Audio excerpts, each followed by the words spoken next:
and we're going to depart. Rather sadly, we're going to depart St. Helena today. Little rainbow there. But before we do, we've got one last task to do. I only noticed the other day, and we've been waiting for an opportunity to do this, and we haven't really had the opportunity. This red Genoa halyard, when we put the Jenny back on the foil, we managed to get the halyard between the Genoa halyard and the foil. I can only think of two ways to get it out from there. One is for me to go up the mast, and the other one is to drop the Jenny, and going up the mast is the easier option. So that's the job for this morning, and then we'll have a nice cup of tea, we'll let go the anchor, or let go the mooring, and we'll set off for Ascension. Okay, Sandra. I'm going to undo my last line. Yeah. So here we are, it's just kind of 10 o'clock, 10 to 10 or something, and it's time to go. Engines are warmed up, the route is in, we've corrected the time, we're now working GMT, since that's what Jamestown is. Hey guys. Okay, that was a bit of a mission, but we are now free of our boy.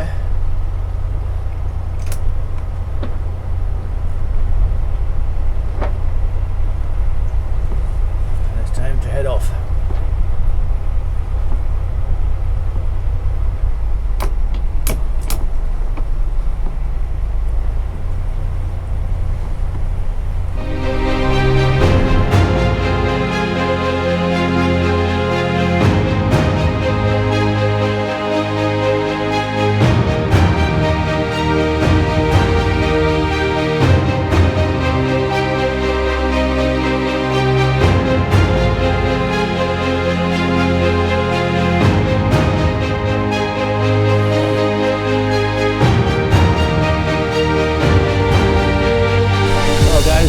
Surely we're getting away from St. Helena.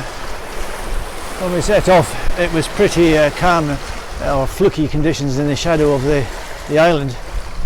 But then when we got away, it perked up a bit, and we had a nice 10 knots, 10 to 15 perhaps. All that was happening. Suddenly I was aware that the wind had really got up. I ran upstairs with 25 knots on, and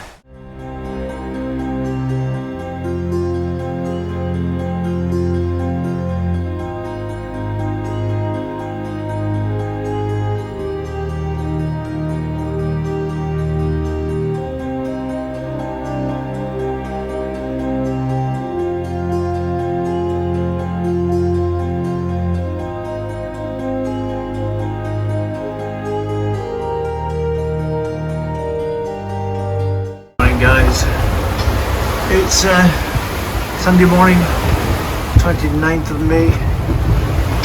Dawn is just breaking. We had a fairly bumpy old night.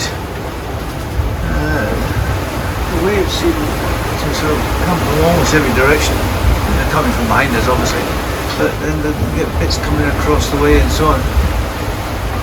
So quite an uncomfortable night. And we got broached very badly at one stage, but no big deal, apart from the fact that we broke one of our unbreakable, whatever it is, Mellowware or whatever it is, plates. It's a bit of a nuisance. The reefs in the main were because the autopilot was complaining badly again. If you remember, it complained badly on the way into St. Helena, and in St. Helena I adjusted the tension, and I thought I had cured it, but not so. However, since we put the second reef in the main, he hasn't uttered a bleep, so that's good. But I do think we're going to have to buy a new sprocket for the drive chain. When I did the adjustment in St. Helena, there were all sorts of little bits of metal filings sort of thing under the sprocket. I'm hoping that they've come from the sprocket, not from the chain, because the chain's almost impossible to replace as far as I can see. You'll have to get an expert to do that. But certainly we could change the sprocket, I'm sure.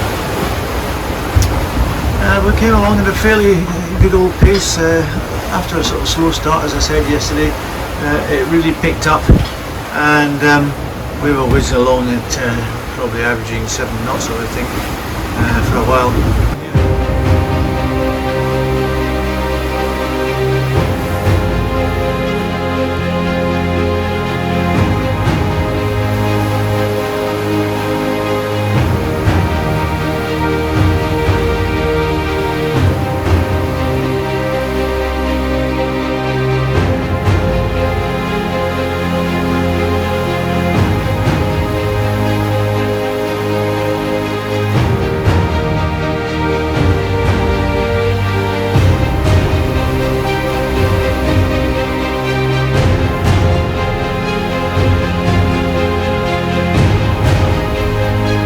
Everyone, this is Sandra from Not So Bad. Yes, this is my shift today. It's Sunday, the 29th of May 2022, and I'm just operating from our workstation. Logbook, diary, some newspapers on into St. Helena, and what's happening? Yeah, we're doing 7-8 knots. Yes, rolling along. Rolling along, and yes, I'd just like to share what's going on in my shift. Captain John is having his rest now, and it is my turn. It is now 9:42 a.m. and what a beautiful day. Yes, not too bad. I'll just give you an idea of what the water's doing outside. It's a bit roly-poly, so yes, operating from indoors, from the office, just to give you an idea of what's going on outside there. These are floating waves. The waves are quite high.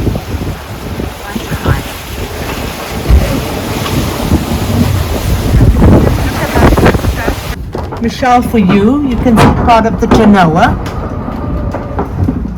which is the front sail, not the main sail.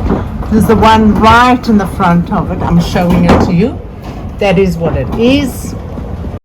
In the meantime, I also mentioned that we've got the third reef in the mainsail for the first time, and that's to protect the autopilot, which is jumping its sprockets, or the chain is jumping the teeth on the sprocket. And as I said in I think in episode 21, there were a lot of sort of metal filings under the sprocket when I retensioned it in St. Helena. So I think we're in desperate need of a new sprocket, but we won't get that before we get to Gibraltar, and I need to protect the autopilot because we need that desperately. Okay. So what I'm going to do is I'm going to mark. We have marks on the main halyard for where the halyard has to be pulled into for the correct tensioning of each reef, and I'm also going to mark the reefing line with the correct position so that we know when we've got it pulled in tight enough. The problem is it's black. The third one is black. It's that new line that I put in South Africa. So to make that visible, what I'm going to do is I'm going to sew on there, or I'm going to use some whipping twine just to mark the spot and sew the ends into the rope so that we can see where the right spot is. Good job done. I put 3 bars to indicate the third reef on the main halyard there, and on the third reefing line I've whipped with whipping twine a bar, a white bar. They'll indicate that we've got to the correct position. So that's good. Now today we're going to do something completely different. We're going to attempt to heave to. I've known about heaving to as long as I can remember, but it's something I have never ever done. And also for a long time I wondered whether it was a practical proposition in a catamaran.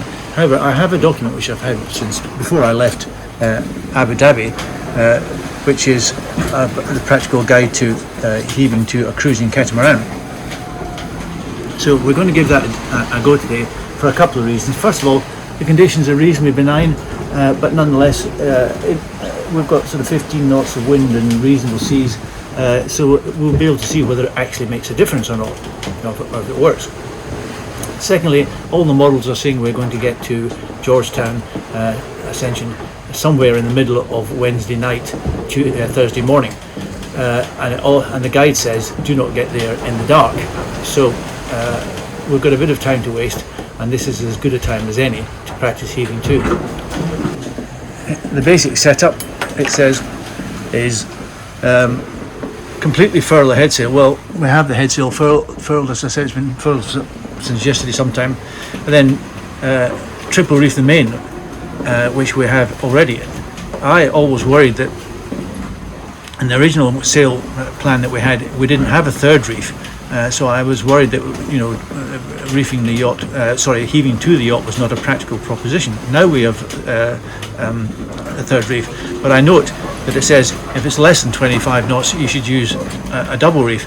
We're going to give it a go with the triple reef, see how that works, and if necessary we'll shake out that third reef and try it with the second reef. Bring the boat to about a 60 degree apparent wind angle and lay the boom 20 degrees off the fore aft axis, and then sheet it as tight to flatten it and remove as much twist as possible. Then you just turn the helm hardest windward and lock the helm, and that should be it. It does go into further detail later about doing some fine tuning, and it does say that in certain yachts, it depends whether it's a performance yacht, whether it's a wide hull, cruising catamaran or whatever, that you might need a bit of headsail.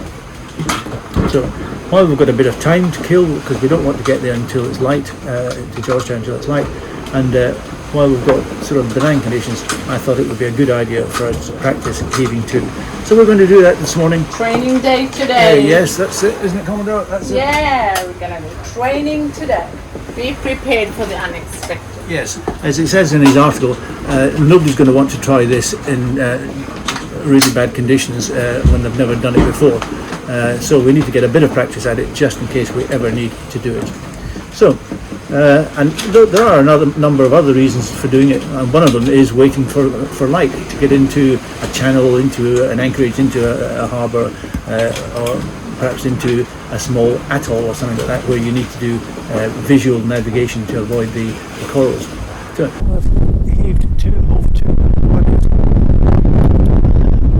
you can see the slick that they refer to in the manual, in the guide. The problem we have is much less over there as we tend to move forward quite a bit, fine tuning it as he suggested, and we've ended up with this scrap of Genoa out, just to hold the head a little bit more away from the wind. It's just a scrap, and you can see we're sitting reasonably well in our slick, which is the object of the exercise. We've only got about 20 knots of wind. It's high teens really, rather than 20, and he says below 25 we should have 2 reefs in the mainsail, not 3. We've got 3 reefs in the mainsail. I cannot for the life of me see what the advantage of having more sail up is. We're trying to stop, not to go forward, and the best effort I can find, I can make, is that we're doing somewhere between about a half a knot and 2 knots. Sitting like this for, I don't know, 5 minutes. I think this is working reasonably well. Whether it's making a huge difference to the seas is hard to say, and of course the seas are reasonably benign, so it'd be interesting to see what it was like in serious weather. But there we are sitting in our slick reasonably well now, better than we were originally, and you can see it extends basically from the front of the yacht all the way to the back, so that is pretty good. When I say the slick, I mean this sort of flat, sort of oily looking bit that doesn't have all the ripples and so on in it that the rest of the sea has, and that's caused by us drifting backwards or sideways. Okay guys, we're underway again. That was an interesting exercise, heaving to. I think it was reasonably successful. It was worth the effort for us to get reasonably comfortable with doing it. But hey, that's what they say. But we're going again, and as you can see, there's a good wind. We've got about 20 knots, just underish, and we're doing about 7.5, something like that. But yeah, very nice day here in the South Atlantic. Very nice indeed.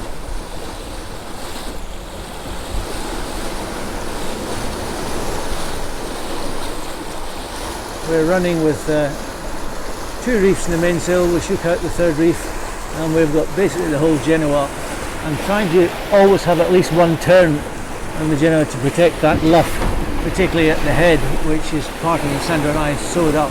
Everybody, today is Tuesday, the 31st of May, and en route to Ascension, we have a little exercise to do. So John will take us through exactly what he's doing.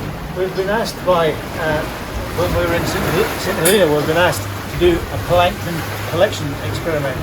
We're supposed to do it in a number of places. I'd like to have done it earlier, but we were going far too fast for us to do it. Now the wind is dropping down. We've still got 2 reefs in the mainsail. I've run away, wrapped up the jenny so that we slow down a bit. And we're towing this thing for 15 minutes to collect.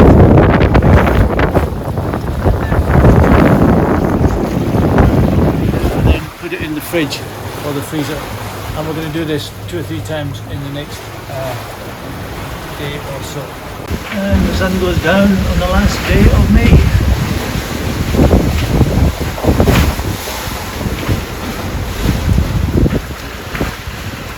Sailing actually. It's hot, cold hot.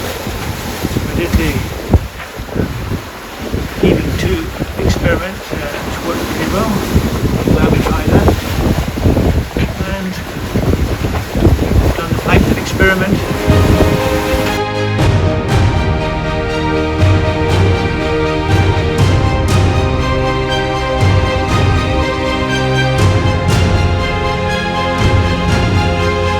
Okay guys, it's Wednesday night, the 1st of June, and we believe this will be our last night at sea before reaching Ascension.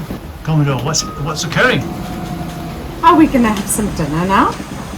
Been very busy today. Yeah, we're having some sausage.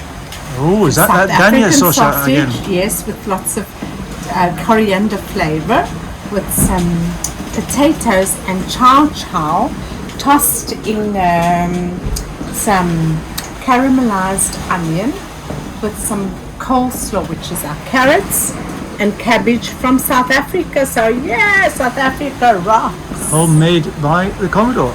Homemade by the chef, Commodore, Chief bottle washer. chief bottle washer, yes. No salary, no increase. And first mate. And first mate. So Bye for now.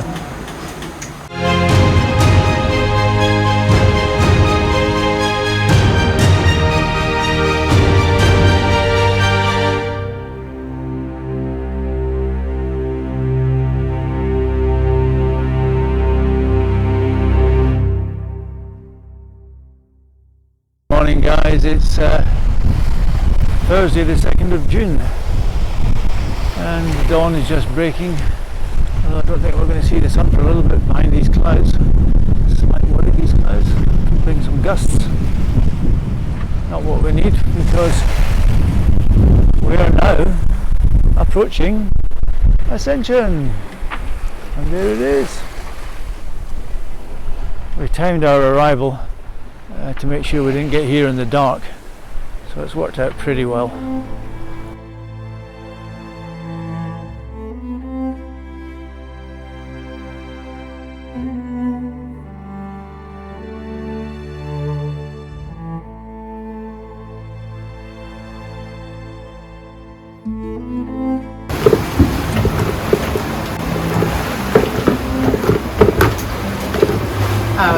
oh, here we go. Breakfast has been called for today.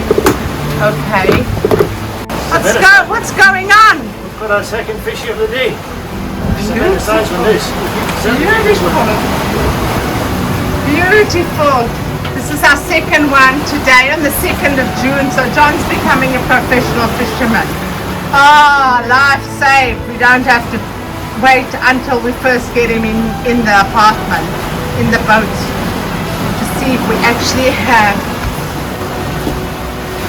dinner, lunch for the next couple of days. Bravo, bravo, fishing captain.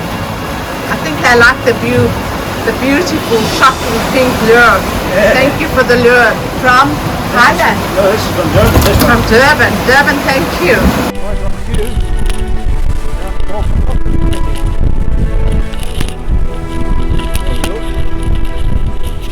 we go.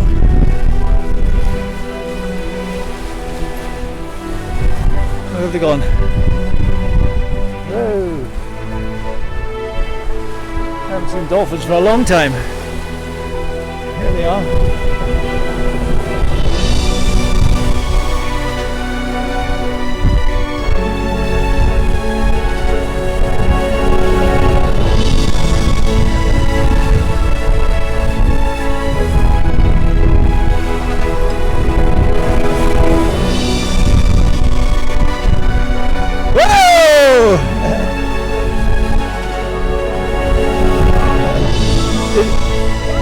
Did you get it? Whoa!